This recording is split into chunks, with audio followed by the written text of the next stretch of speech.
Jatanras Polda Kaltim berhasil meringkus 5 orang tersangka sindikat pencurian motor yang beraksi di beberapa titik bahkan hingga luar kota.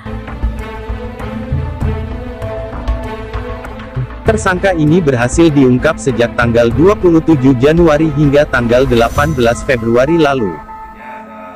Aksi kelima pelaku tersebut sebanyak 8 barang bukti berhasil diamankan oleh Jatanras Polda Kaltim. Di antaranya 7 unit sepeda motor dan 1 unit mobil. Hanya saja dari 5 tersangka itu 2 diantaranya berakhir pada restoratif justice yakni upaya damai dari korban. Beberapa kali tindakan tersebut terjadi di kota-kota besar termasuk di Balikpapan. Dalam hal ini Polda Kaltim melalui Subdit Jatanras Ditreskrimum mencatat sebanyak 89 kasus kejahatan di jalanan terjadi. Kasus tersebut pun telah ditangani petugas dan berhasil meringkus para tersangka. Total kejahatan jalanan yang terjadi sebanyak 89 kasus, dari Januari sampai tanggal 21 Februari khususnya yakni curas, sajam hingga perjudian, kata Kasubdit Jatanras Polda Kaltim, AKBP Agus Puryadi. Pak Kabid-Humas dalam rangka mensikapi dan melaksanakan program Kapolri per tanggal 27 sampai dengan sekarang. Kebetulan saya sebagai ketua program kegiatan pemberantasan street crime. Jadi tidak hanya curanmor yang saya tangani, ada beberapa kasus diantaranya adalah curas, kemudian sajam, kemudian ada perjudian.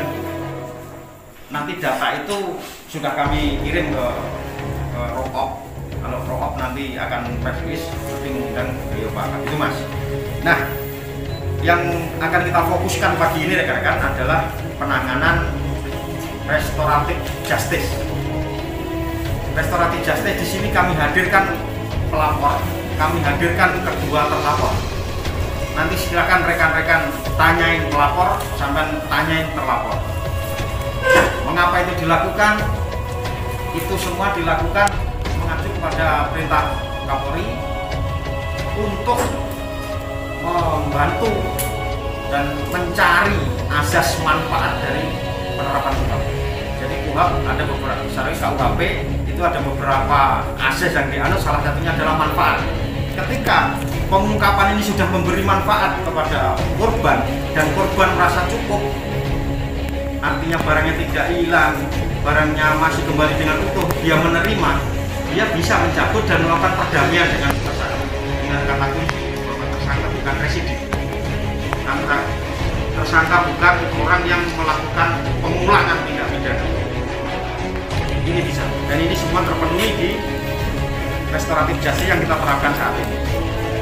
Kemudian untuk yang curanmor yang kita tangkap, bahwa saat ini mereka sudah beberapa kali TKP-nya. Modus yang dipakai seperti yang disampaikan oleh beliau Kabid-Humas adalah dengan mudah. Sebenarnya kunci diambil pun kalau tidak dikunci setang sama mereka tetap diambil. Karena motor itu akan didorong pakai sepeda motor temannya. Ini asumsinya rekan-rekan. Jadi satu orang naik satu motor, ada 2 orang. Kemudian melihat motor tidak dikunci setang, dia akan naikin, kemudian didorong dari belakang. Nah, sesampainya di suatu lokasi akan diganti kunci.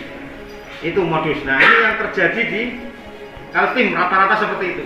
Kalau mobil itu kuncinya tergantung saat ini yang kita restoran justice. Saya kira itu jumlah kasus untuk tingkat Kaltim tadi sudah disampaikan oleh beliau. Modus operandi yang paling banyak yaitu tadi motor dari kunci setang kemudian didorong oleh temannya dengan menggunakan motor juga. Yang lebih jelas lagi untuk program 100 hari ada beberapa kasus, nanti silahkan rekan-rekan menghadap ke Pak Kabid-Humas lagi, data akan dikirim ke bagian operasi Polda Kaltim. Saya kira itu, terima kasih.